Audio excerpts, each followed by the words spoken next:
esta mañana iniciamos el estudio de Malaquías. Y Malaquías quizás es es el último libro de profetas menores. Es un libro que nos interesa mucho a nosotros, no solo porque habla de pecado y de santidad, sino que son cosas que usted y yo debemos de aprender o de entender. Vamos a orar. Padre, gracias te damos, Jesús, por esta mañana bendita en que nos permites estar en este lugar. Bendecimos tu nombre, Jesús, porque eres bueno, porque eres grande. Gracias, Señor, por tu misericordia. Clamamos para que tu Espíritu Santo se mueva en medio de nosotros y podamos ser bendecidos a través de esta palabra. En el nombre de Jesús. Amén. Malaquías. Se dice que no se conoce exactamente el tiempo de la profecía de Malaquías. No se puede decir un tiempo específico, un año específico. Pero por las evidencias que del contenido del libro, se cree que pertenece a una fecha después del exilio. El templo ya ha sido reedificado, porque se habla de que hay que ofrecer sacrificio, que está sin alimento, ya ha sido reedificado, y sus servicios han sido restablecidos junto con los sacrificios, las fiestas y los ayunos. O sea, ya la casa del Señor está lista, se están haciendo cosas en ella, los ritos que la ley decía, el pueblo lo hacía. Esa opinión general se cree que Malaquías estuvo entre Esdras y Nehemías, ahí entre esos dos, en los tiempos de Esdras y de Nehemías. Esto se cree, no es que nosotros podemos decir es así exactamente. Yo siempre digo, cuando no hay un dato muy exacto, no podemos nosotros afirmar 100% que las cosas son así. Pero los estudiosos dicen, por los acontecimientos que se narran y lo que sucede ahí, que pudo estar profetizando a la par de Esdras y Nehemías. Unos 100 años antes, por el año 536 a.C., había regresado, se dice, un remanente de los judíos bajo la dirección de Zorobabel, desde Babilonia para restablecer sus hogares y la vida nacional. O sea, regresaron a su casa. El templo había sido reconstruido. Se cree que entre los años 520 y 516 a.C. por Zorobabel, el gobernador, y por Josué, el gran sumo sacerdote. Recuerda esto de Josué el sacerdote y Zorobabel el gobierno, el rey. Bajo la estimulante predicación de los profetas Ageo y Zacarías. Ahí estamos ya entrando. 60 años después, en el año 457 a.C., había venido Esdras a Jerusalén trayendo muchos de los rollos de las escrituras e inicia ciertas reformas en el pueblo. Malaquías tuvo que luchar contra los mismos males que afrontó Esdras, que era el descuido de la casa de Dios, el matrimonio idólatra, el sacerdocio corrompido. O sea, el matrimonio idólatra es el matrimonio entre judíos y gentiles, y paganos, sacerdocio corrompido. Es casi como un fenómeno común en el pueblo de Dios, en todo lo que hemos leído, el hecho de que no les importaba mucho la casa de Dios, no les importaba mucho con quién se relacionaban, y los sacerdotes habían hecho del sacerdocio un negocio. Malaquías, el último de los profetas, según como está puesto en la Biblia, declara la triste verdad del fracaso de Israel, como lo hicieron también sus antecesores. ¿Qué condiciones económicas, sociales y religiosas habían en aquel tiempo? Vamos a ver, esta es la introducción general. Prevalecía una depresión económica. Israel casi nunca, en lo que hemos leído, andaba bien.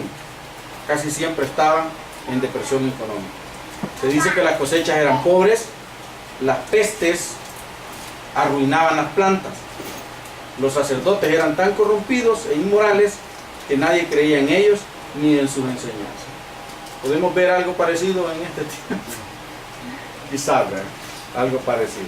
Las cosechas no son buenas, viene la roya, viene cualquier otra clase de animal y arruina las cosechas. Y los sacerdotes, pues bien, gracias. Y ya casi nadie cree en lo que los hijos de Dios o los ministros de Dios predican o enseñan. No es tan diferente. El pueblo se quejaba de Dios. Igual, ¿verdad? El pueblo se quejaba de Dios, lamentaba su triste condición y no quería pagar los diezmos ni dar ofrendas. ¿Para qué? Si la iglesia, el templo no lo necesita. Esa es la idea de mucha gente, ¿verdad? ¿Para qué voy a diezmar y para qué voy a ofrendar? Si no lo necesitan, porque creemos que diezmamos y ofrendamos para la iglesia. No lo estamos tomando en este tiempo que ofrendamos y diezmamos para Dios. Entonces, incluso hay muchos pastores que enseñan, por todos lados va a encontrar en el internet enseñanzas de pastores que dicen esto era para aquel tiempo, pero no para este. Porque ahora te están sacando el billete, porque estamos en la mente y en nuestro corazón pensando que cuando traemos algo a la casa del Señor, no es para el Señor, es para el pastor o es para los líderes. Entonces muchos dicen, no vamos a dar el diezmo primero porque no creemos en los líderes, decían aquí. No creemos en los sacerdotes, ya vimos que tienen una vida corrompida igual que la nuestra, no creemos lo que enseñan porque no lo viven, era bien. Entonces, ¿para qué vamos a llevar diezmo y para qué vamos a llevar ofrenda?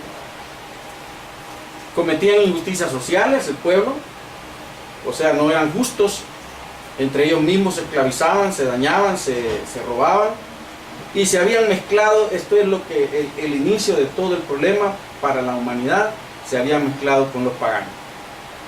Ya no solo se relacionaban entre los hijos de Dios, sino ya se mezclaban con gente idólatra. El divorcio se había vuelto tan común, y se habían olvidado del pacto con Jehová y tenían vidas pecaminosas. Era muy común repudiar a la esposa y la repudiaban por cualquier cosa. Entonces ya les daban carta de divorcio, podían buscar otra. Algo común también con el tiempo. Se habían olvidado el pacto de Dios, sí, ya no les importaba el pacto que habían hecho con Dios, ser santo porque yo soy santo, para él no era tan importante. Esa se había convertido en una frase, ¿verdad? Y sus vidas, por lo tanto, si no tenían ningún respeto por el pacto que habían hecho con Dios sus antecesores, entonces sus vidas no iban a ser santas, eran vidas pecaminosas. Todos se creían, el pueblo, con el derecho para poner en tela de juicio la autoridad y los métodos de Dios. ¿Será el común de hoy? Nos sentimos con derecho de decir, no, Dios, eso no es de Dios. Eso no es de Dios. Si Dios lo hiciera, no lo hiciera de esa manera. Entonces, se sentían con el derecho para poner en tela de juicio. Eso no es. No, esta parte de la Biblia no es válida. Esta parte de la Biblia sí es válida. Este versículo no, pero este versículo sí. Y lo he dicho muchas veces. Nos encanta decir las promesas del Señor mías son cuando son de bendición. Pero cuando hablan de que tengo que buscar la santidad, no, eso ya no, ¿verdad? Cuando se habla de que yo tengo que ayudar a la obra del Señor, no, eso ya no, porque era para aquel tiempo. Cuando se habla de que yo tengo que llevar a la casa del Señor, pues no, eso era para aquel tiempo, hoy ya no es suficiente. Vamos a ver en el transcurso del libro que para los que creen que este libro de Malaquías, porque su tema más fuerte, el que más golpea, quizás no es la intención del libro, pero es el tema que más ha golpeado a los mismos cristianos, es la parte del diezmo y las ofrendas. Pero vamos a ver que Jesús, Malaquías esta profecía se queda chiquita para la profecía de Jesús y para la costumbre de la iglesia primitiva. ¿Quién era Malaquías? Significa su nombre mensajero de Jehová. Eso significa su nombre. Era un valiente reformador, se rebeló contra las costumbres de aquel tiempo, que habló directamente a los pecadores de su época sin vacilación ni miedo.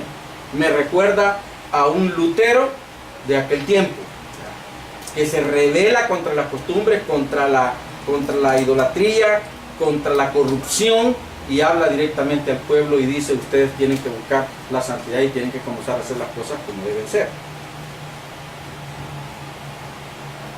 Tenía una personalidad vigorosa, o sea, era atrevido, era firme, se oponía a toda persona que tratara el templo o las cosas espirituales con indiferencia o descuido. No estaba de acuerdo con que el pueblo de Dios viera las cosas de Dios como cualquier cosa. Y eso es una de las cosas con que quizás los cristianos de este tiempo deberíamos de luchar. porque muchos de nosotros a veces vemos las cosas de Dios como cualquier cosa. No las vemos como algo muy importante, ¿verdad? Nos da lo mismo. Venimos en la condición que queremos venir y nos da igual, no nos causa ningún dolor, ninguna tristeza fallarle al Señor. Ir a la iglesia se vuelve una moda, se vuelve una costumbre. Malaquías ardía en celo espiritual, dice, por producir una reforma que asegurara justicia y rectitud para con todo el pueblo y lo llevara a adorar a Jehová como su amoroso Dios. El profeta denuncia los mismos males que existían también en el libro, en los días de Nehemías. Ya vimos Esdras, también en Nehemías. Si quiere vemos ahí por favor Nehemías 13, versículo 10 al 12, para que veamos de qué estamos hablando.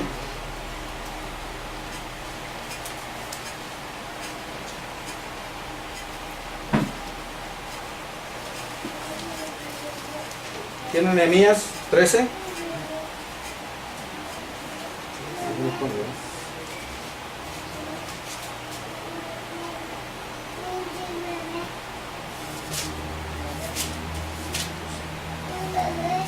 ¿Lo encontró? ¿Qué dice? Del 10 al 12. Encontré asimismo que las porciones para los levitas no les habían sido dadas, y que los levitas y cantores que hacían el servicio habían huido cada uno a su edad. Entonces reprendí a los oficiales y dije: ¿por qué está la casa de Dios abandonada? Y los reuní y los puse en sus puestos. Y todo Judá trajo diezmo del grano, del vino y del aceite a los almacenes. A los almacenes, o sea, al folí, dicen en otro lado. Lo que está denunciando Malaquías en este libro es lo mismo. Dice: probadme ahora en esto. Trae todos los diezmos al alfolí y hay alimento en mi casa, dice más adelante. Y era lo que habían dejado de hacer en el tiempo de Nehemías. Habían dejado de llevar el diezmo a la casa del Señor, y por lo tanto los que ministraban, como no había comida, se habían ido para otros terrenos, para otros lugares donde sí pudieran quizás cultivar, cosechar y poder alimentarse. El libro, esto lo dice Malaquías 3, 8 al 10, ahí habla sobre eso de que traer los diezmos a la alfolía, hay alimento en mi casa. Lo vamos a ver más adelante. El libro de Malaquías difiere mucho de otros libros, según dicen algunos pensadores ahí, porque no presenta discursos ni sermones aislados. Todo tiene una correlación.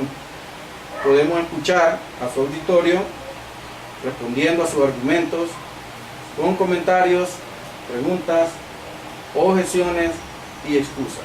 O sea, casi como que es un coloquio, una conversación entre Nehemías y el pueblo de Dios.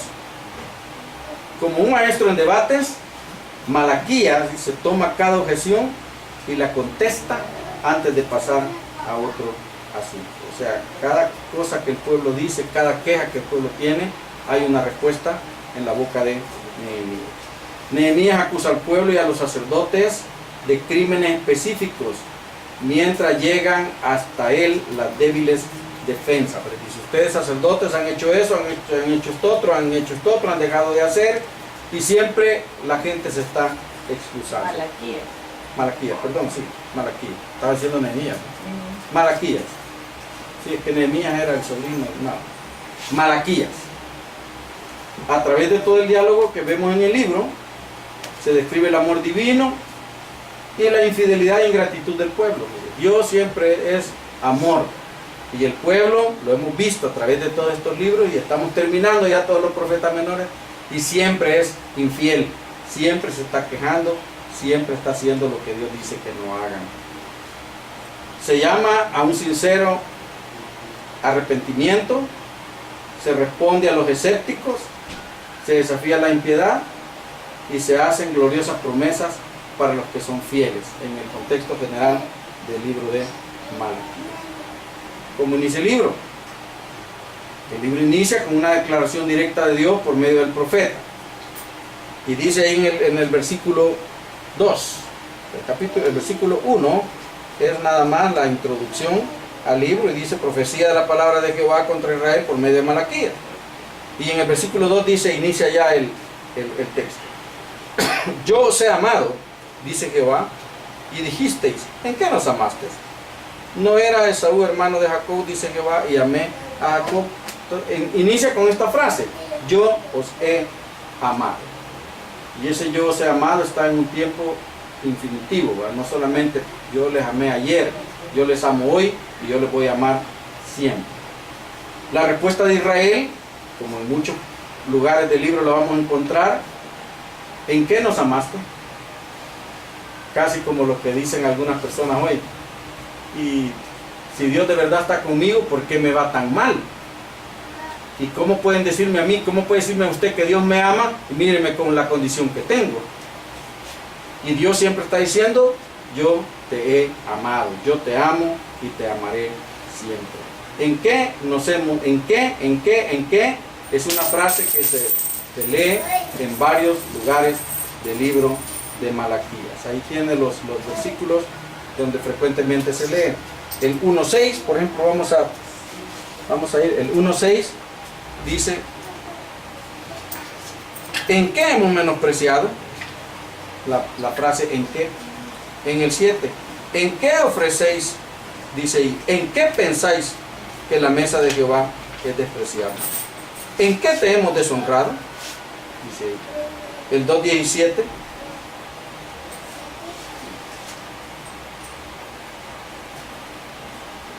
¿en qué le hemos cansado? Y así a través del libro está diciendo el pueblo como ignorante, ¿verdad? Bueno, y si tú me dices que hemos fallado, ¿en qué? Dinos, ¿en qué pues? Nosotros estamos bien.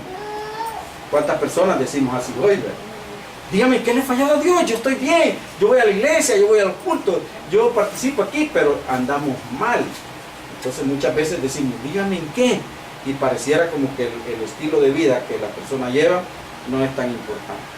Toda la profecía, todo el libro revela a un pueblo duro de cerviz, o sea, como los bueyes, ¿verdad? La comparación es grotesca, pero es como los bueyes que no se dejaban poner el yugo y se rebelaban, duros, y a un Dios sensible.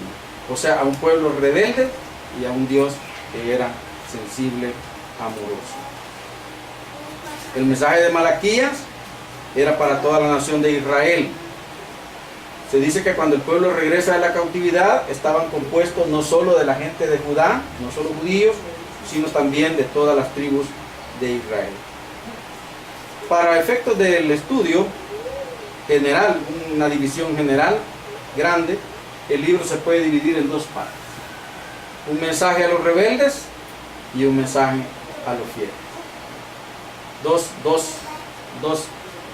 Dos divisiones: uno donde se da un mensaje al pueblo rebelde y otro donde se da un mensaje a aquellos que son fieles. El mensaje a los rebeldes, usted va a ver, tiene más capítulos que el mensaje a los fieles. Es menos. Vamos a entrar ya al contenido del libro. Capítulo 1: advertencias y reprensiones. ¿Estamos bien hasta ahí? Advertencias y reprensiones. Yo os he amado, dice. Y en el original hebreo, el tiempo que se utiliza en este verbo, yo os he amado, en esta expresión, denota una continuidad. No es yo les amé ayer, ¿verdad? Lo que les decía. Yo os he amado, yo os amo. Es el verdadero sentido de la expresión. Ahora, no se puede traducir de las dos formas porque no hay una forma de decirlo. Pero si pudiéramos traducirlo en nuestro idioma, sí, yo os amaré, yo os he amado y os amaré por siempre, pudiéramos decir, pero al traducirlo no se puede poner de esa manera. Pero el texto hebreo original, la palabra en hebreo, el verbo, es un verbo que está permanente, que no es solo para ayer. En castellano, pues cuando lo traducimos pareciera como que se está hablando de ayer y que hoy ya Dios no los ama. Entonces pudiera decirte, yo os he amado, pero me amó ayer. Quiere decir que por eso me va mal, porque ahora ya no me ama. Dios siempre nos ama. Con atrevimiento, se puede decir, el pueblo ponía en duda el amor de Dios, y se dice que exhibían la más baja ingratitud, dejando de reconocer que las aflicciones que estaban experimentando no eran otra cosa que la mano de Dios para purificarlos. Aparentemente, su razonamiento era que si Dios los amaba, debía dejar pasar por alto sus pecados y seguirles bendiciendo, no obstante que estuvieran quebrantando sus leyes dadas especialmente a ellos.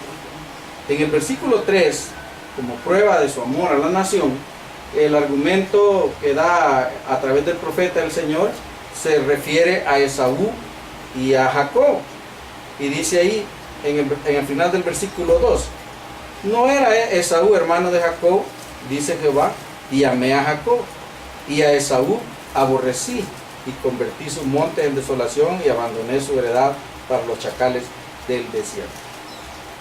Esto es bastante delicado, puesto que la palabra aborrecí en realidad no significa que Dios odió a Esaú. Nosotros decimos te aborrezco, es algo, pero mejor digámosle te odio, ¿verdad? Pero cuando alguien le dice te aborrezco, como que es alguien bien despreciable, con quien no quiere ni siquiera enfrentarse alguna vez en la vida.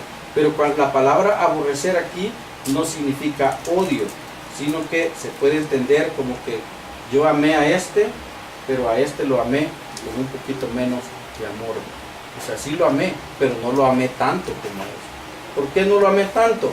Por sus actitudes, por su estilo de vida, vamos a decirlo.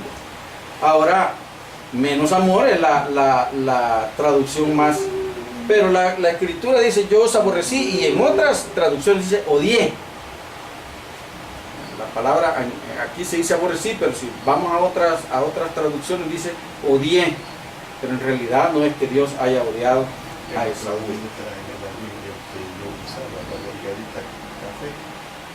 Amén. Dios entrega a ambas naciones, si vamos a ver en la historia del pueblo de Dios, a los caldeos, y las dos padecen. Hemos venido viendo a lo largo de todos estos profetas que hay países como Asiria que fueron utilizados por Dios como un azote para reprender o para corregir a su pueblo Israel. Entonces Dios utiliza muchas veces a esas naciones, utilizó muchas veces a esas naciones, en el tiempo de hoy todavía sigue utilizando otras naciones, y sin embargo Israel todavía sigue diciendo, ¿y Dios qué con nosotros? ¿Dónde está? ¿Cuándo vendrá el Mesías? Aunque fueron castigados, en el versículo que estamos leyendo ahí, en el versículo 4, dice, cuando Edom dijere, nos hemos empobrecido, pero volveremos a edificar lo arruinado, así ha dicho Jehová de los ejércitos. Ellos edificarán y yo destruiré, y les llamaré territorio de impiedad, y pueblo contra el cual Jehová está indignado para siempre. Edom, o sea Esaú, que los edomitas eran los descendientes de Esaú, no fueron esaúitas, sino que se llamaron edomitas, habitaron la región de Edom. Entonces los descendientes de Esaú, ellos decían, vamos a regresar, y de verdad que regresaron, hicieron una nación fuerte, pero Dios decía, por más que trabajen ellos, no van a tener la bendición que ellos anhelan, puesto que yo se las voy a destruir. Como una especie de reprensión. No sé qué le pasa. Ya. Perdón. Tengo que ponerme al día con estos hipotes que usan cosas más modernas. Veamos en Lucas 14:26, y otro me busca por favor Mateo 10:37, en donde se usa la palabra aborrecer. Y vamos a ver y cómo es el contexto en que se está utilizando la palabra. Lucas 14:26. ¿Qué dice? Y Mateo 10:37.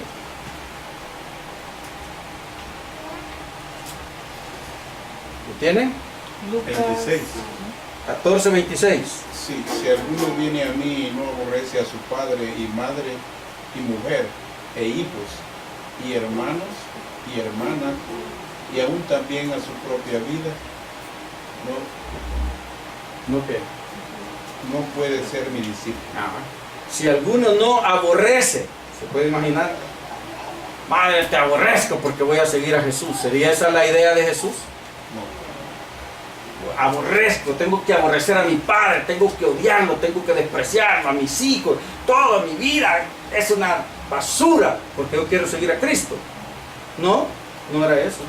Lo que quiso decir Jesús ahí, si alguno ama más a sus padres Es lo que dice que a Mateo. Dios. ¿Verdad? ¿Qué dice Mateo? El que ama a padre o madre más que a mí no es digno de mí. El que ama a hijo o hija más que a mí no es digno de mí.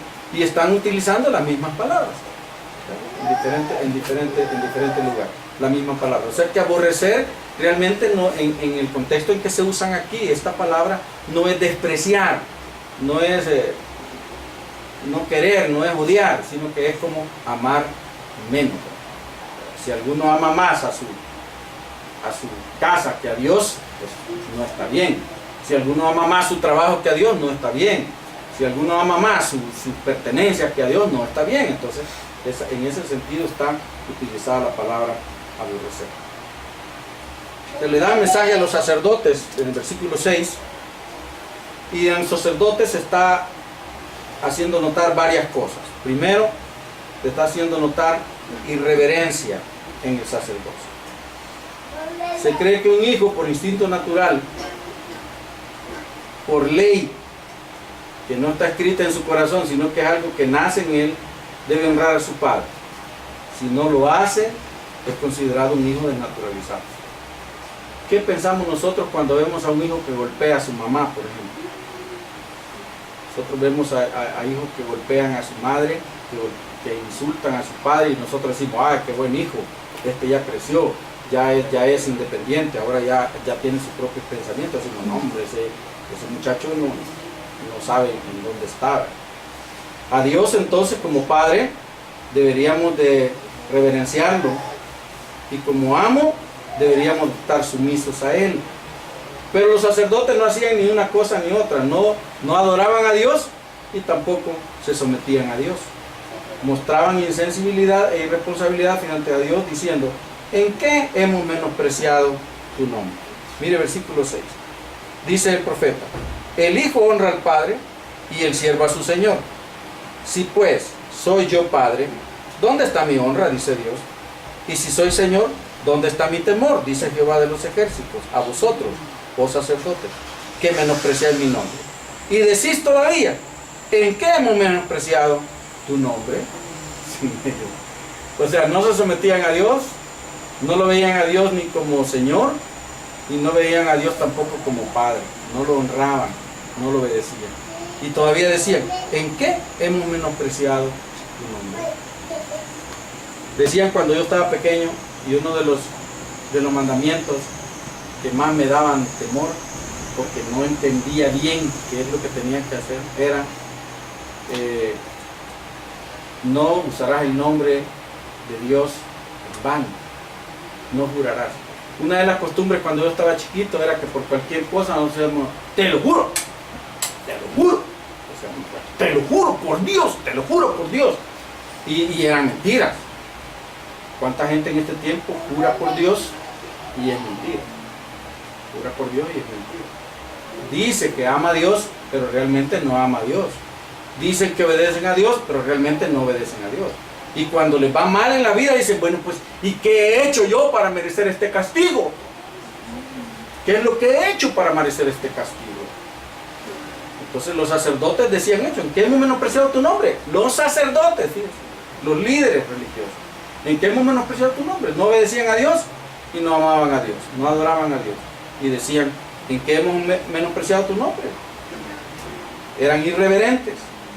Los sacerdotes ofrecían sacrificios inmundos.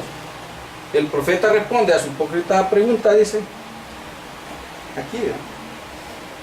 Y deja al descubierto su irreverencia, mostrándole que han presentado pan inmundo sobre su altar, junto con impuros e imperfectos sacrificios de animales. Mire el versículo 7.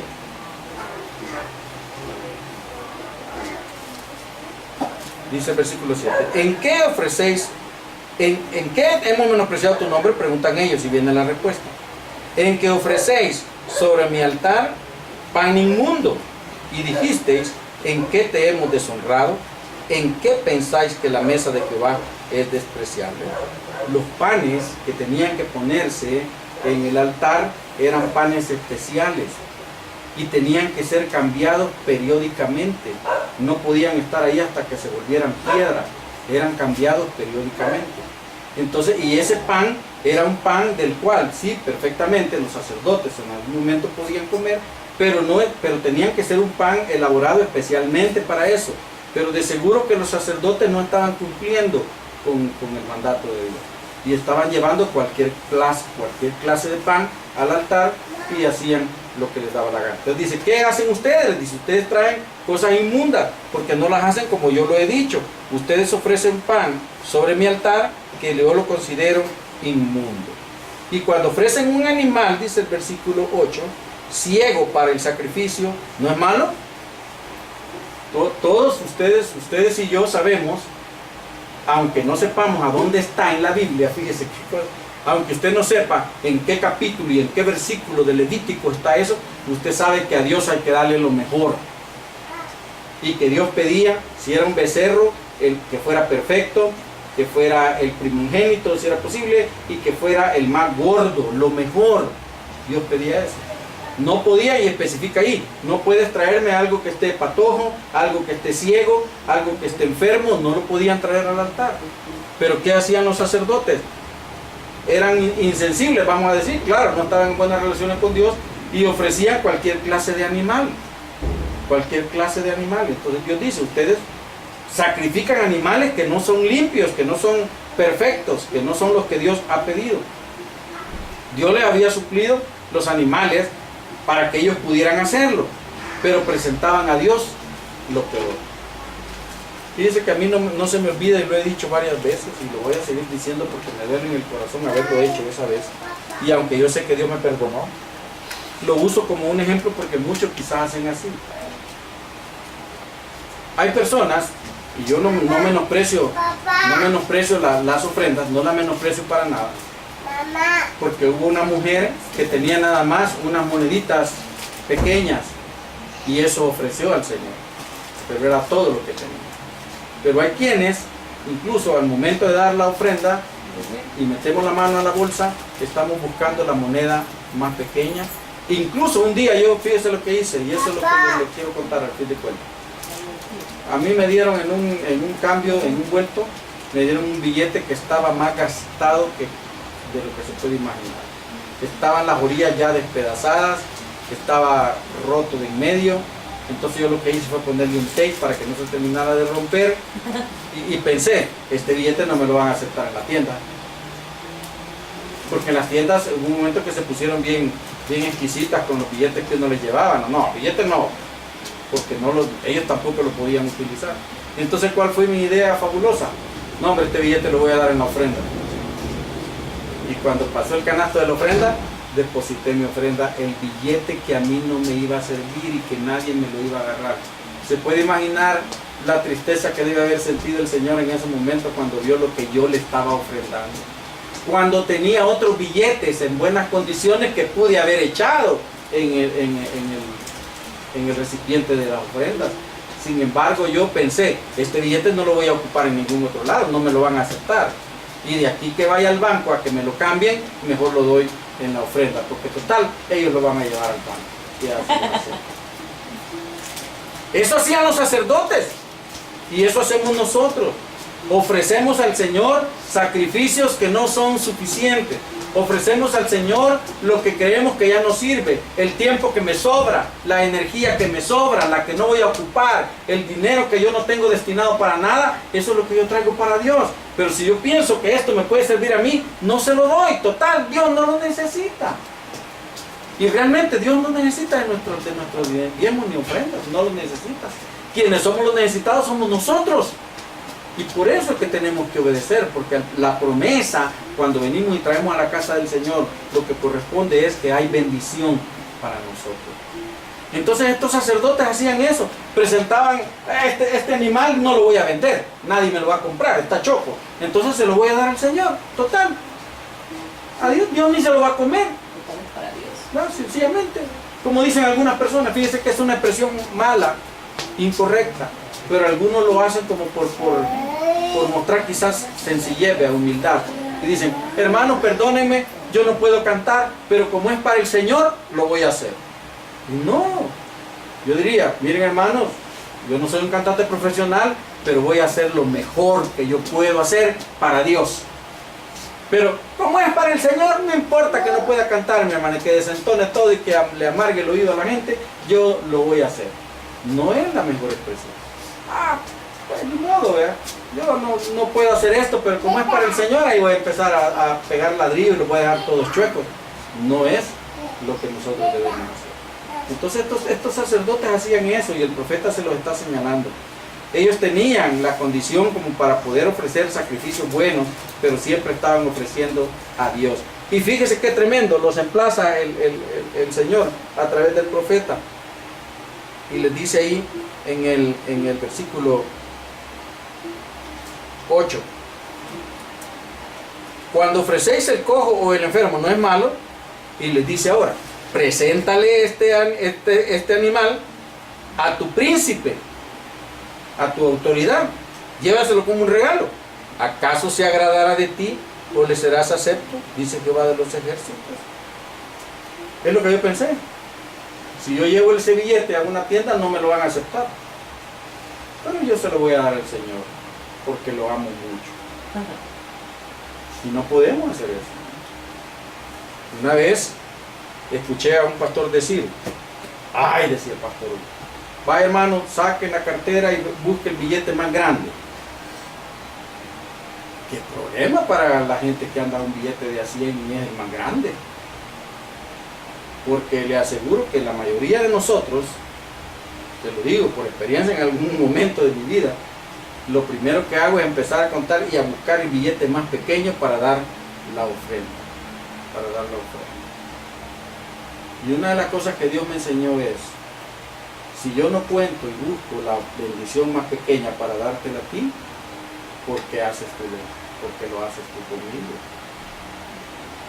Y yo pensaba en algún tiempo de mi vida, ofrendar al Señor un colón es una buena ofrenda. Cambiaron al dólar, nos molestó, ¿verdad? Ya nos amoló, como decimos, porque ahora si quiero ofrendar uno, tengo que ofrendar $1, y $1 son 8 colones con 78 centavos, más o menos así. Entonces 8 veces más. Pero nos acostumbramos a dar $1. Pero decía así, en realidad lo decía un hermano una vez, cuando le tocaba ofrendar, que empezó y buscó, y de repente en su mano salió un billete de a 20. Jehová te reprenda, le dijo, y lo volvió a meter y sacó un billete más pequeño. Porque no todos estamos dispuestos a dar lo que Dios quiere que demos. ¿Qué tal si Dios empieza? No, Jaime, no, a Jaime, esperen, voy a buscar, esta es la de Jaime, ¿verdad? Y le va a dar la bendición más chueca que pueda tener. Pero Dios le daba a ellos mucho, los bendecía. Y el pueblo le respondía mal. Y cuando el pueblo iba a agradar a Dios, entre comillas, llevaba, espérate, ¿cuál es el cabrito que no nos podemos comer porque anda todo enfermito? A este, vaya, ofrezcámoslo al Señor. Y mucha gente en este tiempo piensa de esa manera. Muchos cristianos en este tiempo piensan de esa manera. Le vamos a dar a Dios, dice, hermanos, traigamos cosas para una venta de garage o una venta de terraza, ¿verdad? ¿Y sabe qué hacemos nosotros? Buscamos las cosas más viejas para traerlas a la casa del Señor. Voy a llevar esto para que lo vendan en la iglesia, la camisa manchada, la camisa rota, y ahí la cuelga y todavía le pone un precio. Es impresionante, ¿no? Impresionante. Ahora, agarre esa camisa manchada y trate de agradar a una persona que usted estima, y dígale, te traigo un regalo. Y cuando esa persona agarra la camisa manchada, cree que le va a decir, te mandaste. No va a ser agradable. Y si nosotros, cuando vamos a obsequiar algo a una persona cercana a nosotros, o si queremos impresionar a una autoridad, le damos lo mejor que podemos darle, ¿por qué no lo podemos hacer con Dios? Esa es la pregunta. ¿Por qué no lo podemos hacer con Dios? Que es mucho más y que voy a recibir mucha más bendición si lo hago así. Ese era el sentimiento de los sacerdotes. Y por eso Dios les habla a ellos duramente, quizá, y les dice, lleva, vaya, si no quieres entender, si no entiendes lo que te estoy diciendo, si tú me quieres agradar a mí y yo soy tu autoridad, yo soy lo máximo que tú tienes, agarra ese mismo animal que viene a ofrecerme sacrificio y lleváselo al alcalde de tu ciudad. Y dáselo como un regalo especial para él, y la oveja coja y choca, y qué buen regalo va a ser ese. Si no te atreves a dárselo a él, ¿por qué te atreves a dármelo a mí? Y todavía le preguntaban, ¿y en qué hemos menospreciado su nombre? ¿Verdad? ¿En qué hemos menospreciado su nombre? Ya me enojé. Son las 10:10. ¿Qué hacemos? Vamos a dejar esto para el domingo que viene. Seguimos con este regaño de Dios para ellos. Lea el libro en la semana, lea. Y vamos a tratar de hacer el próximo domingo la clase un poquito más de interacción, para que no solo estar hablando yo. Pero vea qué duro es el mensaje de Malaquías. Qué duro es, no porque sea un mensaje que golpea, qué duro porque nosotros, como pueblo de Dios, caemos en lo que cayó Israel en este tiempo. Y vivimos la misma cosa que vivió Israel en este tiempo. Padre, gracias por esta mañana bendita. Te bendecimos, Señor, te honramos, te damos la gloria y la honra y clamamos para que tu Espíritu Santo esté con nosotros. Gracias, Señor, por habernos permitido compartir esta palabra por unos minutos. Bendícenos, Señor, ministranos a través de ella en el transcurso de las semanas que vienen. Ayúdanos, Señor, a poder comprender el mensaje tuyo para nosotros y poder tener una vida correcta, una adoración correcta, Señor, una alabanza correcta delante de tu presencia. En el nombre de Jesús te adoramos. Amén. Que Dios lo bendiga, mi hermano, mi hermana. Nos vemos el próximo domingo a las 9, primero Dios.